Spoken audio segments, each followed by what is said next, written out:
देखो एक्सीपिएंट्स क्या होते हैं हमारे, जो होती हैं अदर एक्सीपिएंट्स जो होते हैं एपीआई को छोड़ के, अदर देन एपीआई होते हैं, और जो इस ड्रग को स्टेबल बनाने में हेल्प करते हैं हमारे, वो होते हैं हमारे एक्सीपिएंट्स। ठीक है, अब देखो definitive form specially for solid और इनहेल डोजेस फॉर्म, सॉलिड और इनहेल डोजेस फॉर्म के लिए हमें कौन कौन से एक्सीपिएंट्स की ज़रूरत पड़ेगी। ठीक है, उसके बारे में बताना है।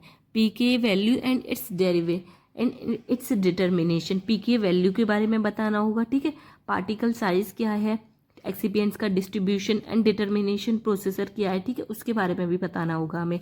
Bulk physical characteristic like tap density, porosity के बारे में बताना होगा, उसकी इन्फॉर्मेशन भी हमें रिसीविंग यूनिट को भेजनी होगी। ठीक है, मेल्टिंग पॉइंट क्या है हमारा एक्सीपिएंट्स का। ठीक है, पीएच रेंज क्या है, पीएच किस रेंज में वो एग्जिस्ट करता है। ठीक है, विस्कोसिटी क्या है उसकी, उस सारी इन्फॉर्मेशन, इन सब की इन्फॉर्मेशन हमें रिसीविंग यूनिट को देनी होगी। ठीक है, ये हो गया हमारा एक्सीपिएंट्स।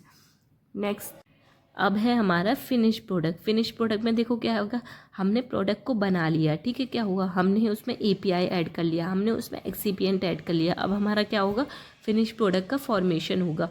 फिनिश प्रोडक्ट हमारा कैसे बना है, किस किस तरीके से बना है, उसकी सारी इन्फॉर्मेशन हमें जो होती है रिसीविंग यूनिट को भेजनी होगी। ठीक है, वो है हमारा, देखो eschew all history of process development so that it may help RU to make additional information and enhancement after transfer। ठीक है, उसके बारे में देखो स्केल अप प्रोसेस।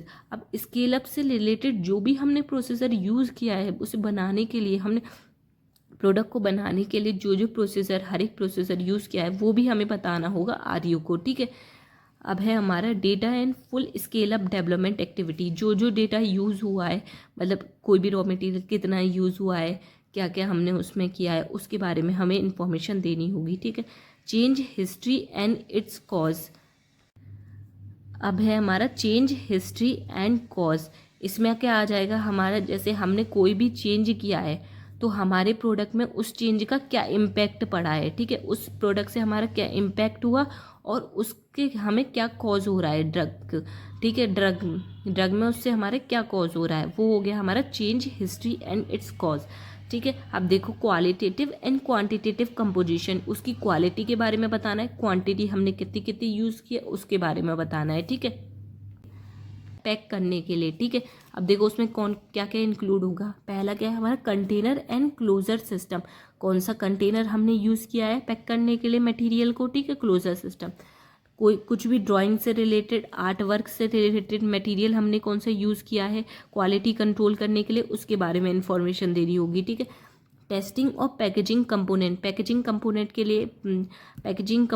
लिए हमने क्या क्या टेस्टिंग की है, जो हमने मटेरियल जो यूज़ किया है पैक करने के लिए उसकी प्रॉपर टेस्टिंग हुई है कि नहीं। और protection safety compatibility and performance, जिस चीज़ में हम उसे पैक कर रहे हैं वो पूरी तरीके से प्रोटेक्ट रहेगा कि नहीं, हमारा प्रोडक्ट कहीं ख़राब तो नहीं हो जाएगा, सेफ़ होगा कि नहीं होगा उसके बारे में।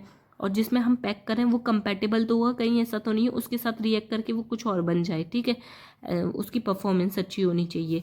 अब हमारा क्या है, drug important supplementary data on packaging design, उसे कैसे डिज़ाइन किया, उसका प्रोसेस क्या है, उसकी लेबलिंग रिक्वायरमेंट क्या है, उसके बारे में भी हमें इंफॉर्मेशन देनी होगी। ठीक, जैसे हमने जो भी हम उसमें प्रोडक्ट पैक कर रहे हैं उसे हमने कैसे डिज़ाइन किया है, मतलब उसके प्रॉपर प्रोसीजर बताना होगा, उसे कैसे बनाया है, उसका लेबल देना पड़ेगा हमें उसके प्रोडक्ट पे। ठीक है, पैक करने पे हम देते हैं ना बाहर की तरफ, जैसे ग्लास के होते हैं तो वहाँ पे लेबलिंग पूरी तरीके से लिखी होती है ड्रग की, तो उसके बारे में हमें इंफॉर्मेशन देनी है। ठीक है, यहाँ पे